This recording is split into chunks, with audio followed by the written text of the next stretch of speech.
They say your whole life flashes before your eyes in the moment before death. That is a lie. When the concrete ceiling came down and crushed my legs in the middle of an inferno, swallowing my 60th floor penthouse whole, there were no home movies playing behind my eyes. There was only smoke, thick and black and choking, the smell of my own skin starting to cook, and a panic so total it had no bottom. "Regina, help me!" I screamed, my throat tearing itself open against the smoke. Through a wall of orange fire, I saw my eldest daughter, the girl I had emptied an empire to protect for 30 years. She was standing less than 15 feet away. No beam blocked her path. No wall of flame stood between us. I reached my bloody sleeve toward her. I waited for a hand to pull me out. Regina did not move toward me. She stood there and looked me dead in the eye, dry-eyed, not one tear, and slowly the corner of her mouth curled into something cold enough to stop my heart before the fire ever could.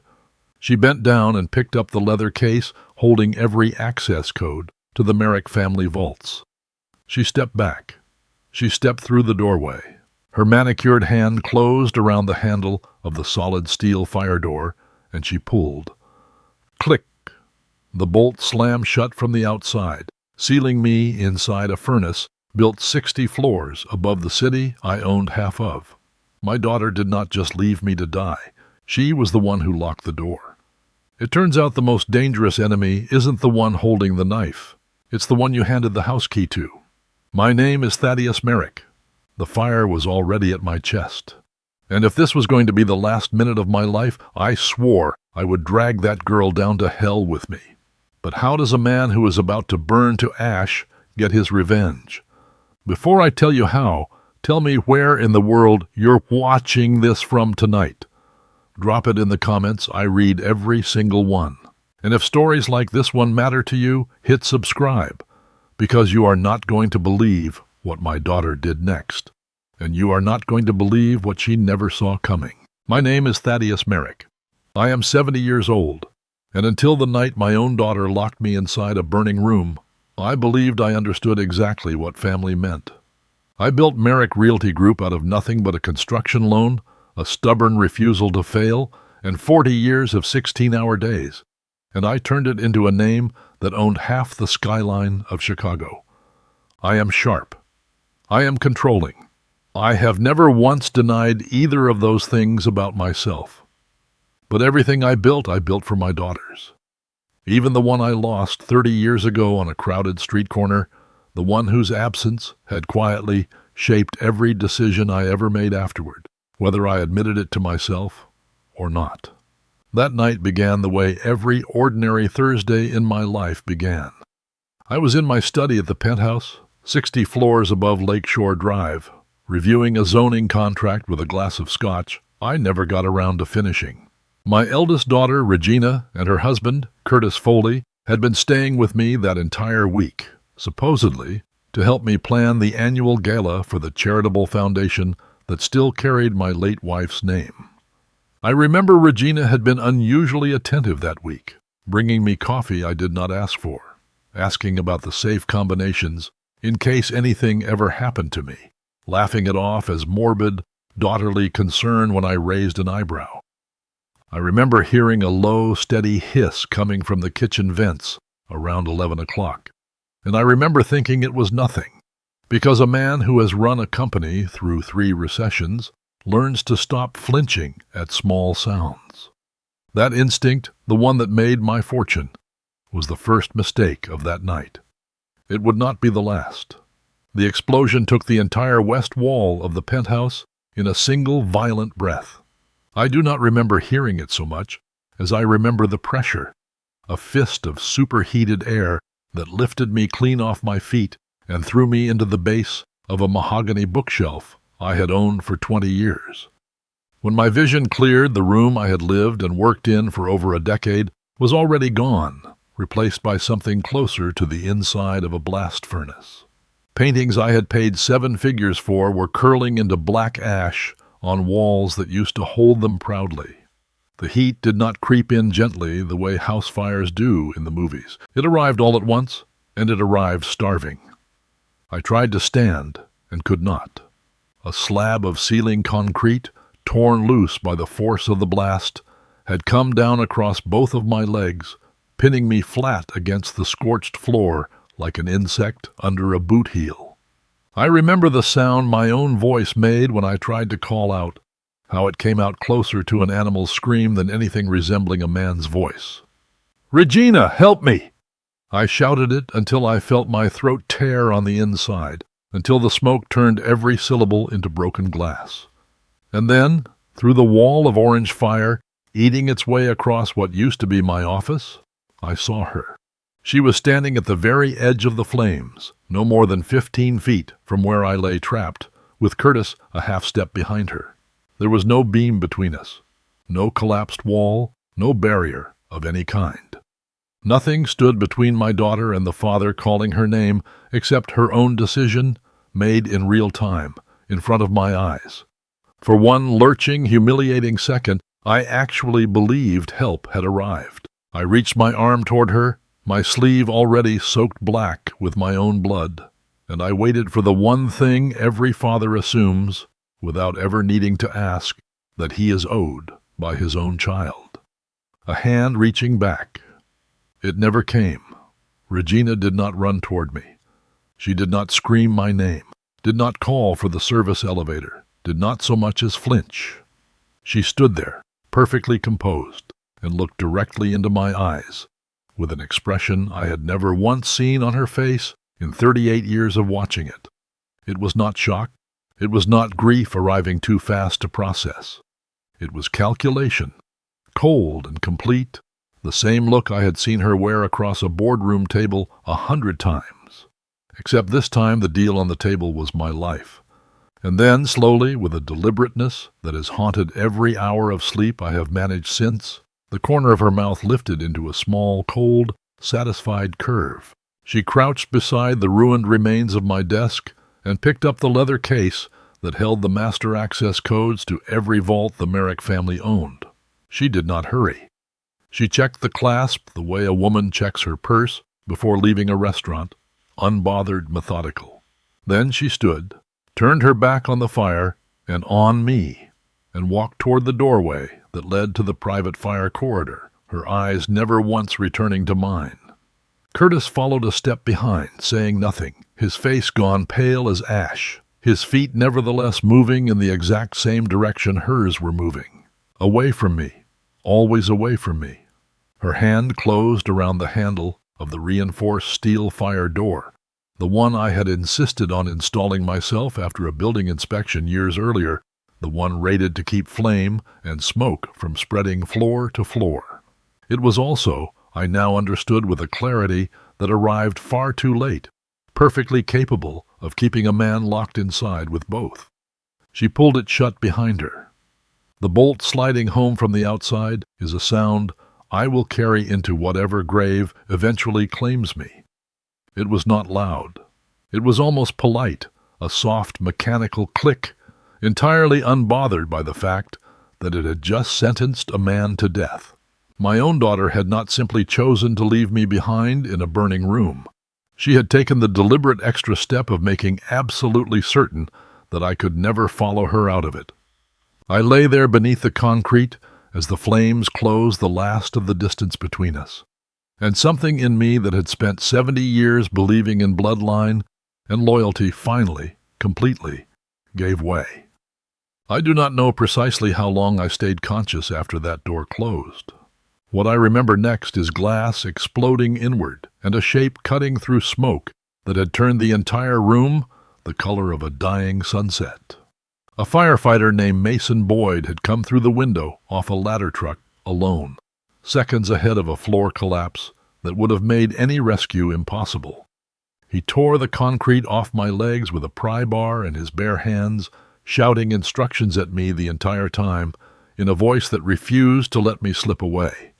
The last thing I registered before the darkness took me whole was the smell of my own skin beginning to burn, and beneath it, absurd and unbearable, the memory of Regina's small, satisfied smile. I woke up nowhere, not in any hospital bed I recognized, and not under any name that belonged to me. What happened to Thaddeus Merrick's body while I lay unconscious somewhere in the machinery of a burn unit is a story my daughter had already begun writing before the ashes upstairs had even finished cooling. She did not wait for a proper identification. Within 72 hours, she had paid a compromised medical examiner to certify that an unrecognizable, badly burned body pulled from the wreckage of my study belonged to me. Dental records were quietly falsified. A death certificate was signed by a man who never once looked either of us, living or dead, in the eye. And with my signature no longer standing in her way, my last will and testament, the one that made Regina executor and majority heir of an empire I had spent 40 years building, was activated within a single week. My daughter had not merely stood back and watched me burn. She had gone further, making absolutely certain the entire world agreed I was already gone, so that nothing I might ever try to say afterward would carry any weight at all. The funeral, I would later learn, was held at the largest cathedral on the north side, with a closed casket and an overflow crowd of the very people whose deals I had made and whose careers I had built. Regina stood at the podium in black and delivered a eulogy people still talk about, her voice breaking at precisely the right moments, her hand pressed to her chest, as though grief itself might knock her off her feet. Curtis stood beside her, nodding solemnly, a man playing the part of a grieving son-in-law with the practiced ease of someone who had rehearsed it in a mirror. Not one person in that cathedral knew that the man they were mourning was still breathing, still fighting, 60 miles away in a hospital bed with no name attached to his chart. Not one of them thought to ask why the casket never once opened. I woke up in hell, and hell, it turned out, looked like a run-down long-term care facility on the far edge of the city. 4 months after the fire took my legs out from under me, and my daughter took the rest.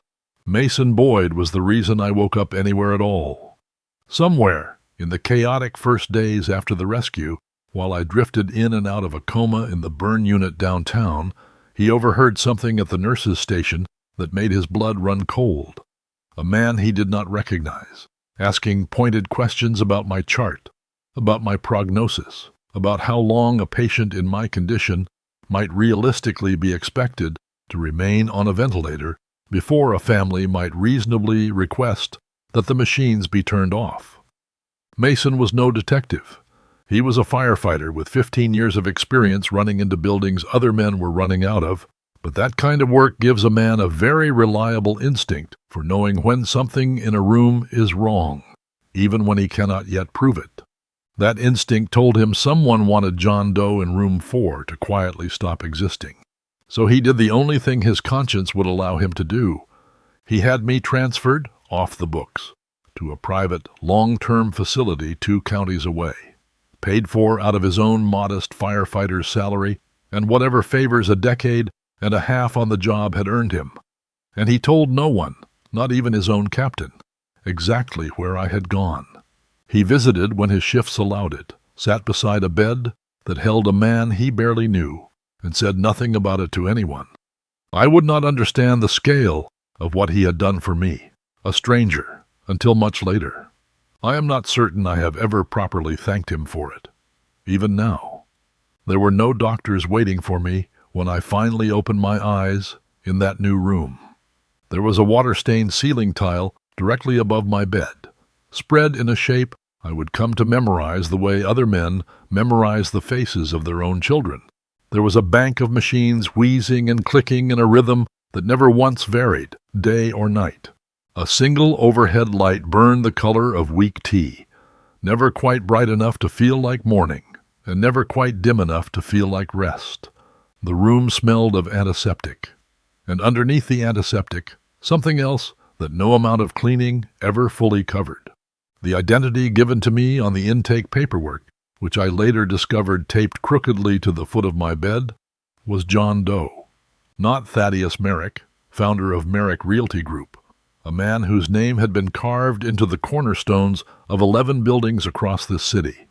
Just John Doe, a placeholder for a man nobody was looking for, because as far as the world was concerned, the man who used to answer to my real name had already been buried in a closed casket at a cathedral on the north side, mourned by a daughter with a voice that broke at exactly the right moments.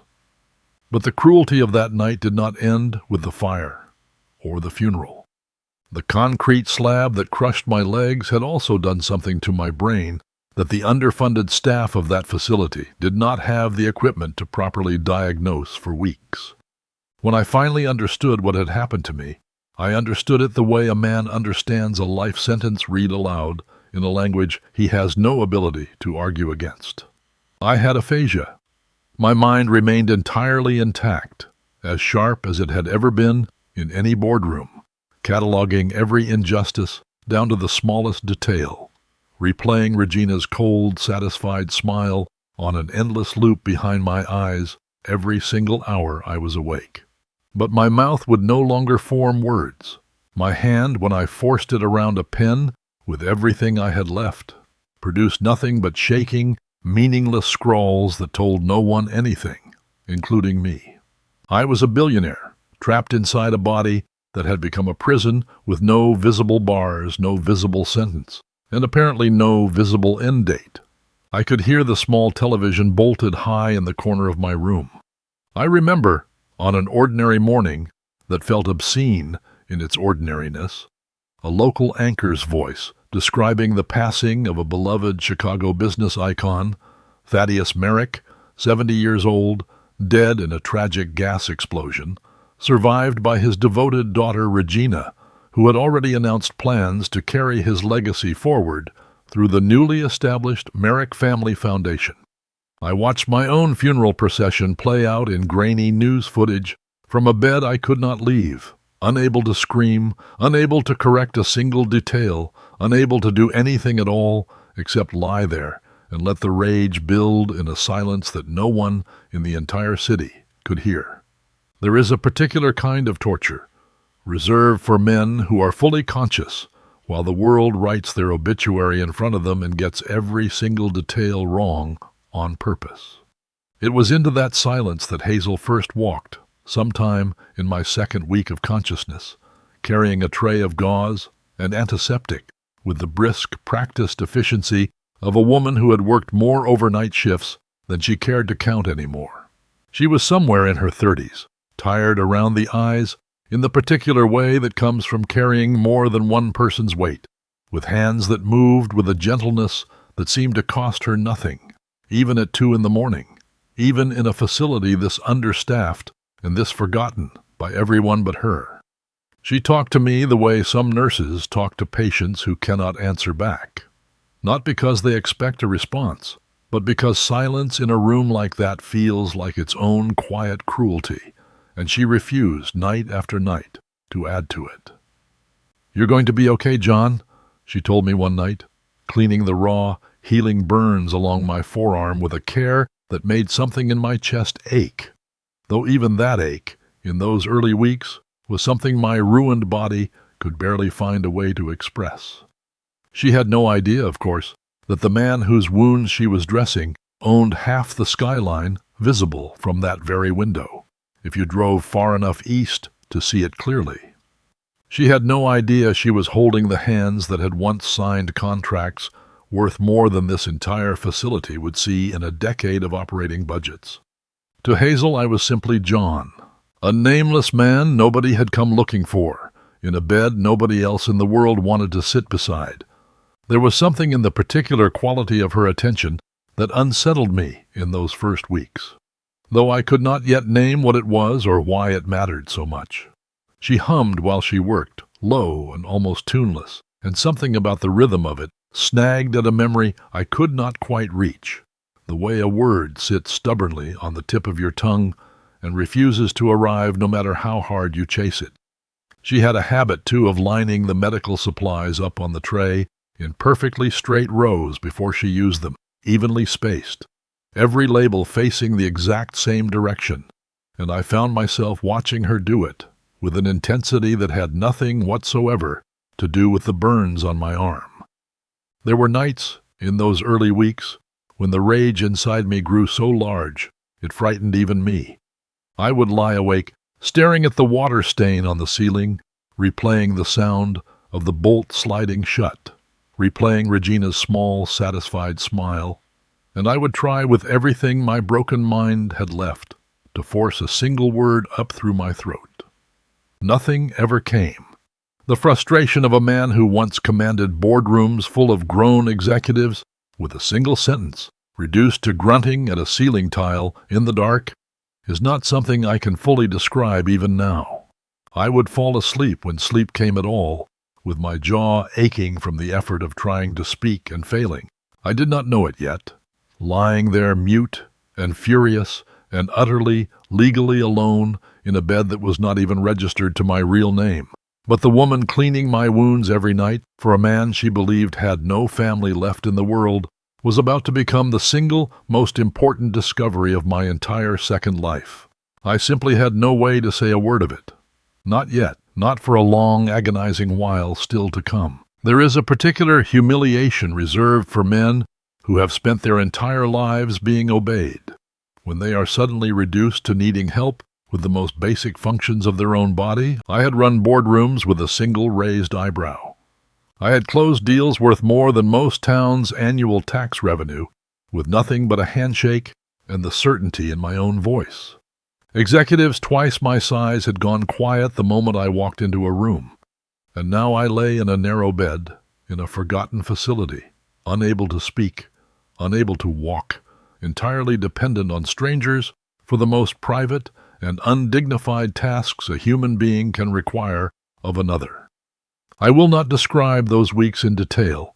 Some indignities do not need to be spelled out to be understood, and I would not wish that particular understanding on anyone. I will say only that my pride, the very thing that had built an empire out of nothing, was stripped down to its studs in that room, piece by piece, night after night, until there was almost nothing recognizable left of the man I used to be. And yet something happened in that breaking that I did not expect, and could not have predicted about myself. Even after 70 years of thinking, I understood exactly who I was. The humiliation did not simply destroy me the way I assumed it would. It reformed itself slowly and without my permission into something colder and far more useful than the man I had been before the fire. A rage that no longer burned hot and helpless the way it had in those first furious, silent weeks, but had cooled into something with edges, something with a purpose and a direction. I began, without fully realizing it at first, to plan. It was into the middle of that slow, cold reformation that a small figure in a mustard-yellow coat walked into my room one gray afternoon and changed the entire direction of what remained of my second life. Her name, I would learn, was Piper. She was 7 years old, Hazel's daughter, and she walked into that room with the focused seriousness of a child who has been sent on an important errand and does not intend to fail at it. She set a glass jam jar on the tray table beside my bed with a decisive little thump that made the coins inside rattle. Quarters mostly, along with a scattering of nickels and dimes, all of it catching the weak, gray afternoon light coming through the blinds. "Mom said you don't have a family and you don't have insurance," she announced, looking up at me with an 8-year-old's version of complete gravity, as though she were reading the terms of a contract. "So I'm giving you money for candy. Don't die, okay?" I stared at that jar of coins for far longer than a 7-year-old's patience should reasonably have allowed her to wait. I could not speak. I could not thank her the way I wanted to, with the full weight of what the gesture meant to a man who had just watched his own daughter walk away from a burning room. All I could do was reach out with a hand that still trembled from nerve damage and rest my fingers against the cool glass and feel something crack open in my chest that had stayed sealed shut since the night of the fire. It was not simply the kindness of the gesture that undid me, though the kindness alone would have been more than enough. It was the jar itself, the particular way it caught the light, the faint amber tint that old canning jars sometimes carry after decades of sitting on a windowsill. I had seen a jar exactly like it before, decades earlier, sitting on a kitchen sill in a house I no longer owned, filled not with coins but with buttons, The way my late wife used to keep small, precious things she was not yet ready to throw away or fully explain to anyone, including herself. That jar dragged me, without warning or permission, 30 years into the past. I was standing at a summer fairground on the south side of the city, the smell of funnel cake and diesel fuel from the generators thick in the humid August air. My youngest daughter, 5 years old, was holding my hand, wearing a small yellow dress with her hair pulled into 2 braids, clutching a stuffed rabbit under one arm the way she clutched it absolutely everywhere she went, including to bed. My phone had rung. A deal worth $10 million was closing that week, and the man on the other end of the line needed an answer before his flight boarded in 20 minutes. I remember letting go of her hand without a second thought. I remember turning my back on her for what I told myself, in the moment, would only be a moment. I remember the particular arrogance of a man who believed his own importance excused him from paying attention to the 5-year-old girl standing 3 feet behind him in a crowd of strangers. 3 minutes. That is how long the call lasted, start to finish. When I turned back around, she was gone. The yellow dress had vanished into a moving crowd, the way a single drop of color disappears the instant you stir it into too much water. I called her name until my voice gave out entirely, until strangers were staring, until security guards were radioing descriptions no one could confirm. My wife stood at the fairground gate for 6 straight hours that night, refusing to leave, certain our daughter would find her own way back to that exact spot if we just waited long enough. She never did. We filed police reports. We hung flyers across 3 counties for 2 full years. We hired private investigators for 3 more years after that, and every lead dissolved into nothing. Somewhere in the middle of all that searching, my wife's spirit simply gave out long before her body did. She passed years later, and I have never fully believed the official cause of death printed on that certificate told the whole truth of what actually, slowly, took her away from me. I kept our lost daughter's bedroom exactly as she left it for 30 years. Yellow curtains, a shelf of picture books she never finished reading, a wicker basket of hair ribbons that no one in that house ever touched again. I told myself for 3 decades that it was grief. I understand now, lying in a bed that was not even registered to my real name, that it was also guilt. Sitting quietly in that untouched room for 30 years, patiently waiting for me to finally look directly at it instead of around it. Sitting there, with a 7-year-old's jar of coins warm under my trembling fingers, I understood something I'd spent 30 years refusing to let myself understand.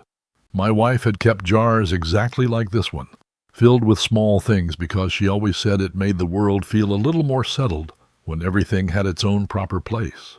Piper's mother hummed while she worked in a low, almost tuneless way that snagged at a memory I could never quite catch, no matter how many nights I lay awake chasing it. And there was something in the careful, deliberate way Hazel lined up medical supplies on her tray, evenly spaced, every single label facing the exact same direction, that had been quietly gnawing at the edge of my ruined mind since the very first night she walked into that room. Piper stayed in the chair beside my bed that whole afternoon, swinging her feet, which did not come close to reaching the floor, chattering about a spelling test she had aced and a classmate who had eaten paste on a dare. I could not answer a single word of it, and she did not seem to require that I try. She simply talked, the way children talk when they have decided a person is worth talking to, and I lay there absorbing every syllable of it, like a man who had been starving without knowing exactly what he was starving for. When Hazel came to collect her that evening, she paused in the doorway and looked at the jar sitting on my tray table, then at her daughter, then at me. Something passed across her tired face that I could not fully read yet, though I would come to understand it later as the particular exhaustion of a mother who gives away far more than she can afford to give, over and over, without ever once expecting anything back. She did not scold Piper for the coins. She simply picked up her daughter's backpack, told her to say good night, and guided her gently out into the hallway. I could not speak the thought out loud. My ruined throat would not permit it, no matter how hard I tried to force the words up and out. But for the first time since the fire took my legs and my daughter took everything else, I found myself desperately, achingly wanting to survive long enough to find out whether the thought sitting at the edge of my mind was actually true. Speech therapy in that underfunded facility consisted mostly of a part-time therapist who visited twice a week and a stack of flashcards nobody had bothered to update since the previous decade. But the real work of teaching me to speak again happened at 2 a.m, in the low yellow light of a room that smelled permanently of antiseptic, with a night nurse who had no formal training in aphasia whatsoever, and an infinite reserve of patience I did not deserve, and had no way of repaying. Hazel began sitting with me for 10 extra minutes after her rounds were finished, holding up simple objects, a spoon, a cup, a folded washcloth, and saying the word slowly, waiting, saying it again if nothing came. She never once showed the smallest flicker of frustration when the sounds that came out of my ruined throat were nothing but broken, useless air. She would simply nod and say, "That's closer," even on nights when it plainly was not closer at all, and then try again without a trace of impatience in her voice. I do not know if she ever understood what that particular kindness was doing to a man who had spent 70 years believing kindness was a currency other people used strategically to extract something from him in return. It was not a currency to Hazel. It seemed, as far as I could tell over those long weeks, to be the only language she actually knew how to speak fluently, day or night, paid or unpaid. It was during one of those long, patient nights, watching her heat a small pot of soup on the facility's shared kitchenette hot plate for herself before her shift finally ended, that I noticed something that stopped the breath in my chest entirely. She was making a simple leek and potato soup, plain working-class food, nothing that should have meant anything at all to a man who had once dined at tables set with silverware, worth more than a month of her salary. But as she worked, stirring with one hand, she added a small, careful pinch of something from a folded twist of wax paper she kept tucked in her jacket pocket. Nutmeg. Not the amount most ordinary recipes call for, but the exact, specific, slightly unusual measure my late wife had always insisted made the difference. A private variation she had inherited from her own grandmother, and had never once written down, never once shared with anyone outside our own kitchen in 30 years of marriage. It was, as far as I had ever known, a secret that belonged only to the Merrick family, locked inside a recipe that existed nowhere on paper. I stared at that twist of wax paper in Hazel's jacket pocket, the way other men stare at a ghost standing quietly in their own living room, unable to look away, unable to fully believe what their own eyes were showing them. The confirmation, when it finally arrived, came on an ordinary Tuesday night, in the most ordinary possible way. Hazel was changing the dressing on my forearm, her sleeves pushed up past her elbows to keep them clear of the antiseptic, when the fabric slipped a half-inch further than usual as she leaned across the bed. There, on the pale inside of her left forearm, just below the crease of her elbow, sat a birthmark shaped unmistakably like a crescent moon. I had seen that exact mark once before, on the arm of a 5-year-old girl in a yellow dress, the night before I let go of her small hand at a summer fairground and turned my back for 3 minutes that ended up costing me 30 years of my life. Something in me that had been holding perfectly still for months finally broke loose all at once. I do not remember consciously deciding to try. I remember only the sensation of my chest heaving, of every scarred muscle in my throat straining against 30 years of grief and 4 straight months of aphasia at exactly the same moment, and then a sound tearing its way out of me that did not belong to the mute, broken man I had quietly become. One word, rough, cracked, barely recognizable as language at all to anyone who had not spent months listening for exactly this, but unmistakable to the one person standing in that room who actually mattered. Ivy. Hazel froze completely, her hands still holding the edge of my bandage, her eyes locking onto mine with an expression I will carry for whatever remains of my life. It was not confusion on her face. It was recognition arriving from somewhere far beneath conscious memory, the way a word finally surfaces after you have spent years chasing it without once managing to catch it. "How do you know that name?" she whispered, and her voice was not the steady, professional voice she used on every other patient in that overnight ward. It belonged instead to someone much younger, someone standing at the very edge of a memory she had never once been able to fully reach on her own, no matter how hard she had tried across 3 decades of trying. I told her, in the halting, broken fragments my slowly recovering speech could manage that night, and over the many nights that followed, everything I could force myself to say. The fairground, the yellow dress, the stuffed rabbit with one crooked ear that never sat quite right no matter how many times I fixed it. The 6 hours my wife spent standing at that fairground gate, refusing to believe our daughter was truly gone, certain she would simply walk back through it if we only waited long enough. Hazel told me her own half of it in return, the version she had actually lived instead of the version I'd spent 30 years searching for across 3 counties and a small fortune in private investigators. A childhood shuffled between 3 different group homes before she turned 10 years old. A caseworker who could never locate a birth record that made any coherent sense.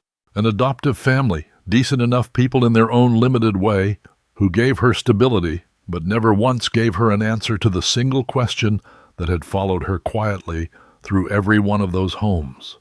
Where she had actually come from, and who exactly had been calling her name in the one fragment of memory she could never fully place. A man's voice, always maddeningly just out of reach. We sat together in that dim, humming room until the ceiling tiles began to lighten with the first gray edge of morning light, 2 people who had spent 30 years lost to each other in entirely different ways. Finally, impossibly, found. But even in the middle of that reunion, with tears running freely down both our faces, and 30 years of silence finally, gloriously broken, I understood something with a clarity that cut straight through the joy of that moment like a blade. I raised my trembling hand and pressed one finger firmly against my own lips. Silence. Absolute, complete, uncompromising silence. Regina believed the John Doe in this forgotten facility was nothing more than an anonymous, unclaimed burn patient, a stranger with no family and no name attached to any inheritance, and no threat whatsoever to the empire she had already begun quietly dismantling piece by piece. If she learned, even for a single moment, that the man she had locked behind a fire door was not only alive, but had just found the daughter she and every investigator we ever hired believed had vanished off the face of the earth 30 years earlier, both our lives, and very likely Piper's as well, would be in more danger than either of us could fully calculate that night. Hazel understood this the instant I made her understand it, watching my hand press firmly against my own lips, watching whatever fear lived behind my eyes replace the joy that had been there only a moment before. She nodded once, slowly and deliberately, and did not ask a single question about why. She simply reached over and squeezed my hand, the way you hold something precious you have only just discovered and cannot bear the thought of losing twice. Before Hazel left that morning, still shaking, still pressing the back of her wrist against her mouth every few minutes as though she could hold the enormity of it inside her own body, she paused at the door and looked back at me. "I have to keep bringing Piper here," she said quietly. "She can't know either. Not yet. She's 7, and 7-year-olds don't keep secrets well." I nodded, understanding completely.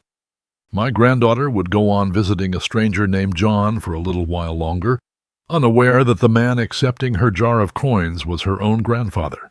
It was one more silence to carry, but it was a silence I would carry gladly, for as long as it took to make certain no one we loved paid the price for the truth arriving too early.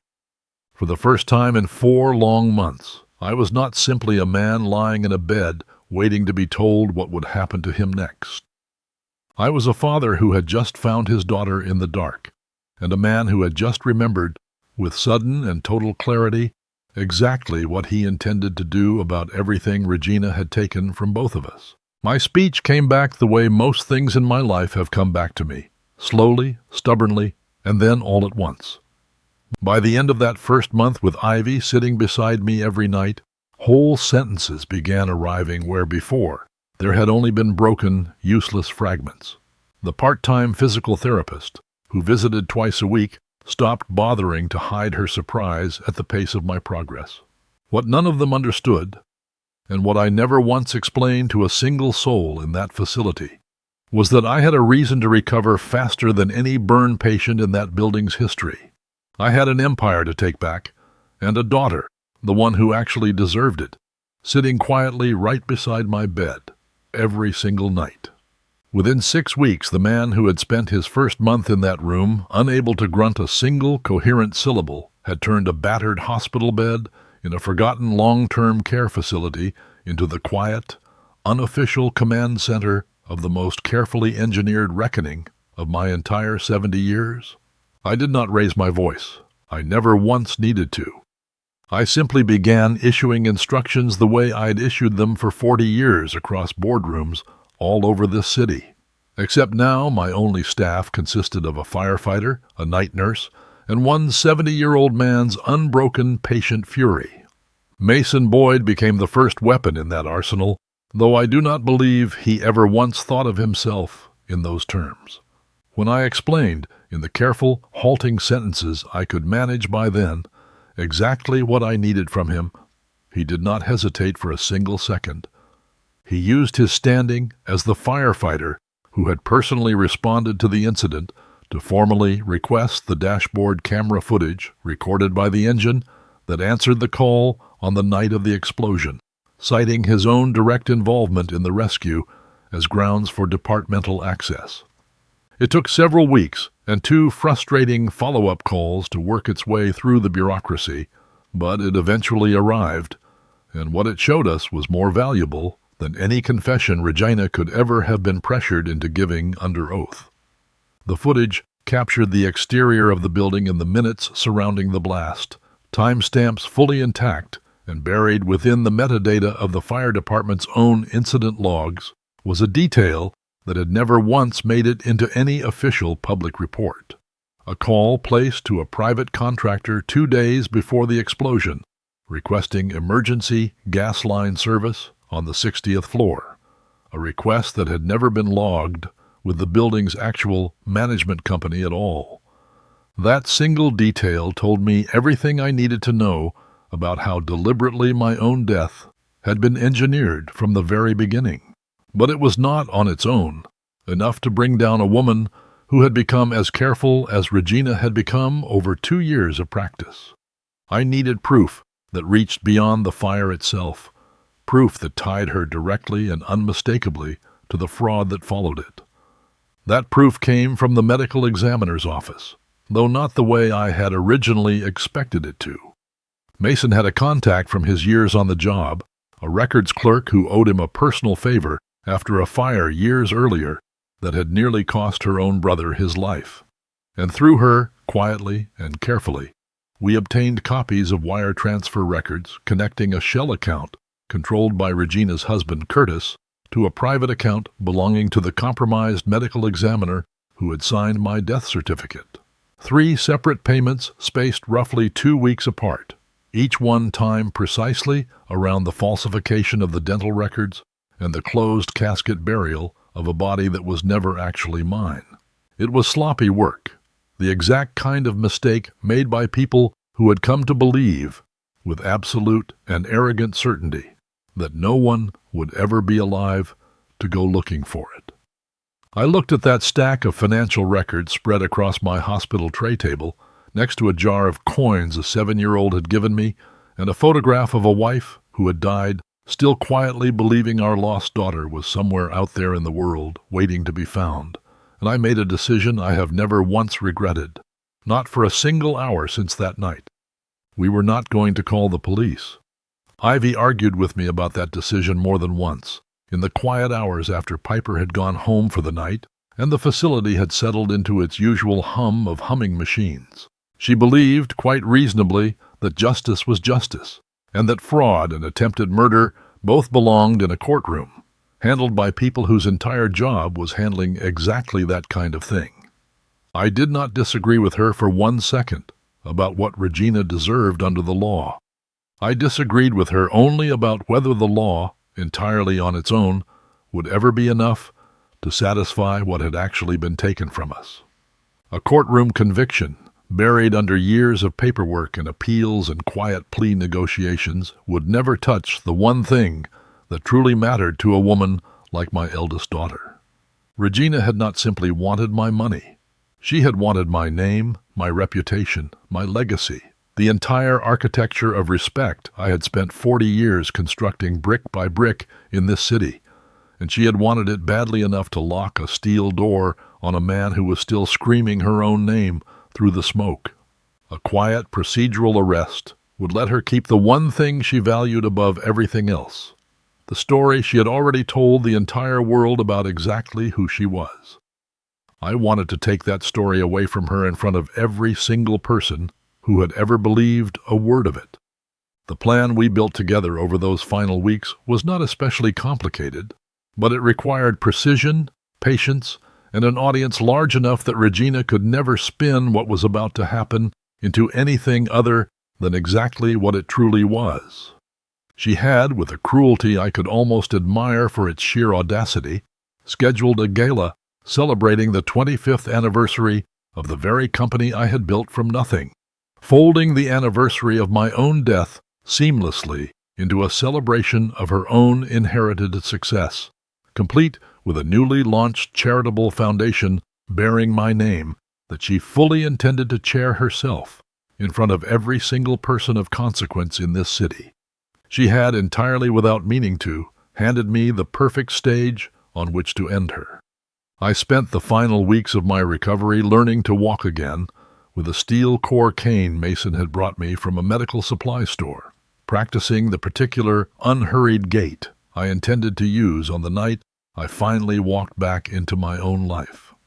Ivy helped me rehearse the exact sentences I planned to say when the moment finally arrived, sentences I had been quietly composing in my head since the instant that fire door slammed shut behind Regina's retreating footsteps. And on quiet evenings, with Piper already asleep in the next room, Ivy and I sat together going over every document in that folder one final time, making absolutely certain nothing in it could be questioned, denied, or explained away by any team of expensive attorneys Regina's money could buy.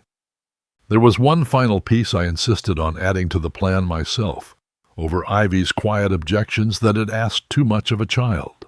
Piper would be there that night, standing beside me when I finally walked back into the light. She did not yet know I was her grandfather. She only knew that a man named John, the one who had accepted her jar of coins without ever being able to say thank you out loud, needed her help one more time, and that this time she would finally get to hear his real voice. When I asked her gently whether she would be willing to stand beside me in front of a very large room full of strangers, she considered the question with the same complete seriousness she brought to everything, and said simply that she would, because that was what family did for each other. She did not yet know how true those words were about to become. I was no longer the man who had been carried out of a burning penthouse on a stretcher, mute and broken and utterly alone in the world. I was a father with 2 daughters standing beside him again, one found and one lost, and an entire city that was about to learn, in front of 300 unsuspecting witnesses, exactly what kind of woman it had been quietly celebrating for 2 full years. The grand ballroom of the Lakeshore Hotel was exactly as extravagant as I had known it would be, because I had been inside that room once before, decades earlier, accepting an industry award for commercial development that my late wife had teased me about for weeks afterward. The ceilings soared. The chandeliers cost more than most people's houses. The room comfortably held 300 guests, and on the night of the anniversary gala, it was filled to capacity with every person of consequence Chicago had to offer. We entered through the service corridor at 7:15, 20 minutes into the event, while the registration tables out front were still processing the last wave of arriving guests. A hotel events coordinator, who owed Mason a favor from a fire years earlier, walked the four of us to a staging area behind the main curtain at the rear of the ballroom. From there, I could see the room filling to the edges, gold centerpieces on every table, the Merrick Family Foundation's newly designed logo printed across every napkin and program and looping silently on the massive projection screen at the front of the stage. And I could see Regina. She stood near the center of the room in a deep red dress, moving through the crowd with the practiced ease of a woman who had spent 2 full years carefully learning to inhabit a role that was never hers to inhabit in the first place. She shook hands. She laughed at exactly the right moments. She touched people's forearms when she spoke to them, the calculated warmth of someone performing intimacy rather than feeling it. Curtis stood 10 feet away, champagne in hand, deep in conversation with 2 men who had the unmistakable look of investors. Piper stood beside me behind the heavy curtain and slipped her small hand into mine without being asked. "Are you nervous, John?" she whispered, still not yet knowing the name she would learn to call me by the end of that same night. No, I told her, and it was the truth. The nervousness had burned itself out of me months earlier. Somewhere around the night Ivy and I first pressed our 2 halves of a broken pendant back together in a dim hospital room. What remained was something colder, cleaner, and entirely functional. Out in the ballroom, the master of ceremonies stepped to the podium, tapped the microphone, and waited for the crowd to settle into an expectant hush. "Ladies and gentlemen," he began, his voice warm and thoroughly rehearsed, "welcome to the 1-year celebration honoring the memory and legacy of Thaddeus Merrick and the launch of the foundation that will carry his name forward for generations to come." The room applauded warmly. It is now my honor to invite the chairwoman of that foundation to the stage. He meant Regina. The spotlight swung toward her as she began moving forward, a practiced, gracious smile already arranging itself across her face. I stepped out from behind the curtain before she reached the microphone.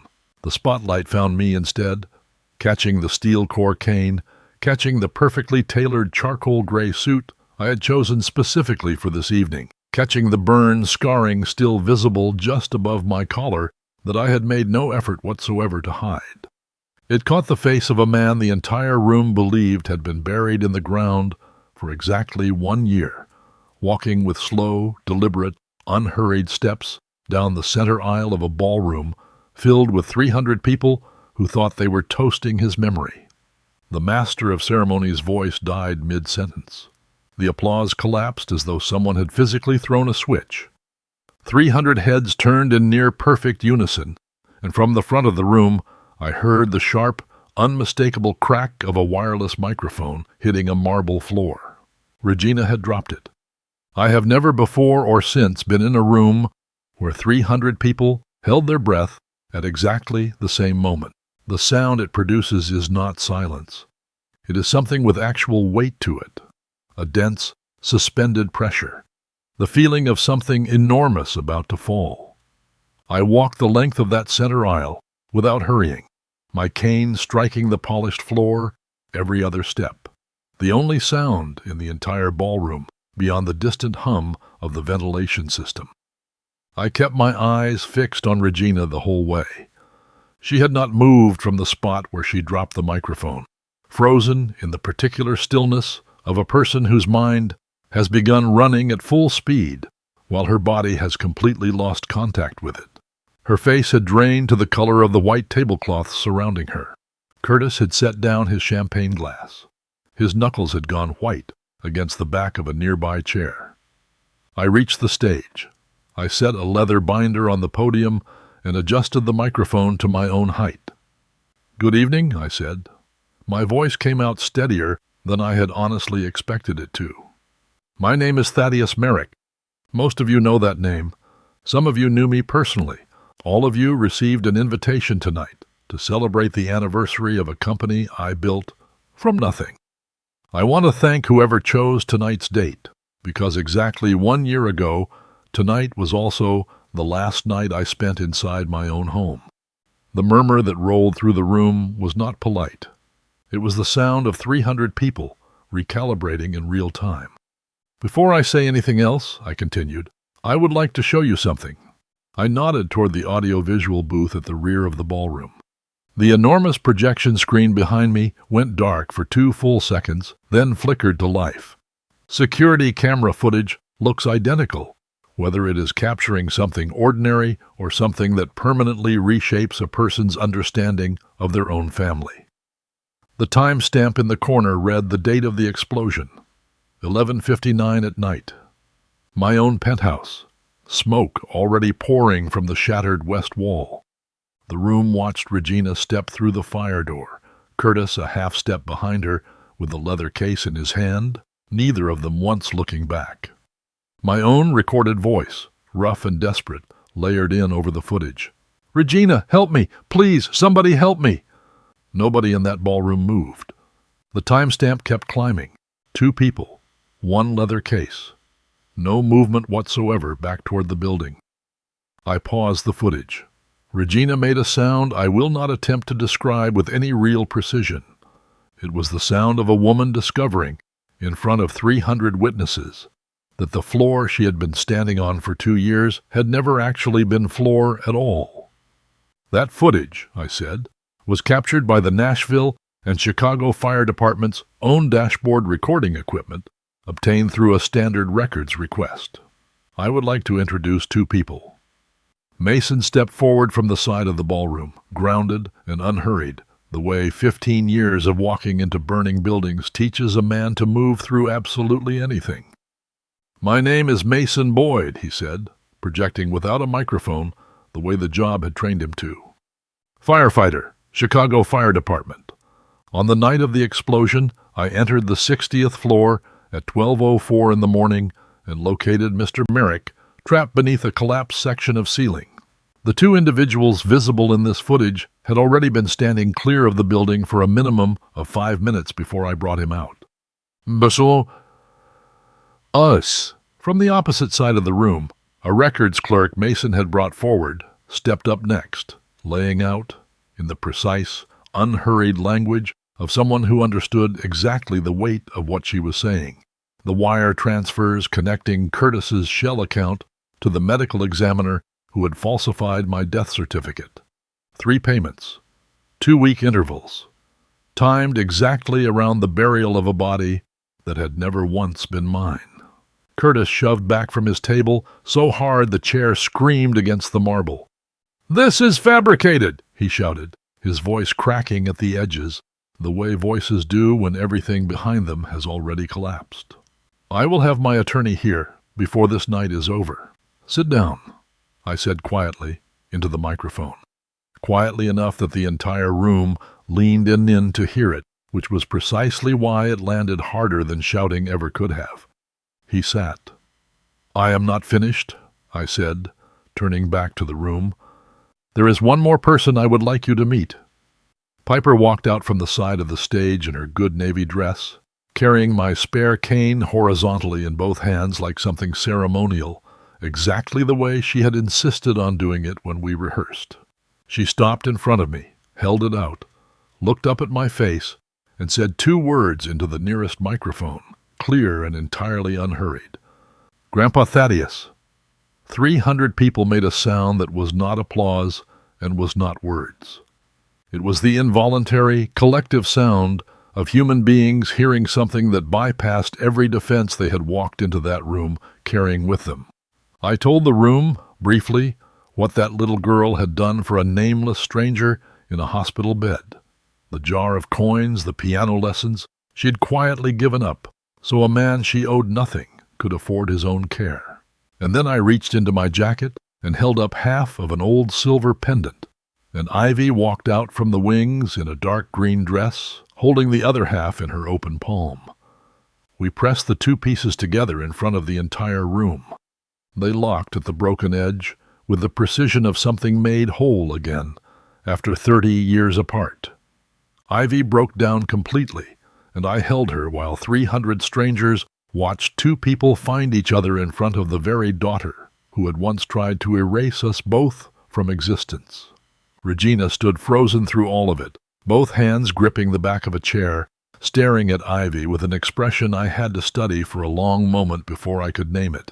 Not rage, recognition. The unwilling recognition of a woman who had spent her entire life resenting the shadow of a sister she had never met, finding out that Shadow had a face and a family and a granddaughter standing on the very stage Regina had built to celebrate a lie. The police arrived exactly when Mason had arranged for them to arrive, moving through the ballroom with quiet, procedural efficiency, warrants in hand. Conspiracy to commit murder in the first degree. Financial fraud. Falsification of official records. Regina did not resist. She simply stood very still while they read her the words. Her red dress, the only splash of color left in a room that had gone entirely gray around her. Months later, the company carried a new name above its front doors. Merrick Reed. I handed the day-to-day running of it to Ivy, who accepted the responsibility the way she accepted everything, with quiet, unglamorous competence, and not a single word of self-congratulation. Mason took a position overseeing operations security, a job he was absurdly overqualified for, and never once complained about. Piper resumed her piano lessons, fully funded now through a scholarship that carries her own name, for children across this city who need exactly the kind of help she once gave a stranger without asking for anything back. On a quiet spring evening not long ago, I sat on the porch of the rebuilt house on Lyndhurst Avenue with a cup of tea going cold in my hands, and watched through the front window the evening news play footage of Regina being led out of a courthouse in a gray prison jumpsuit, her face turned away from every camera that had once loved her.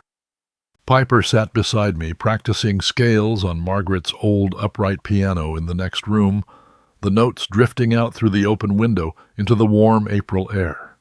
Ivy came and sat down on my other side, and for a long while, none of us said anything at all.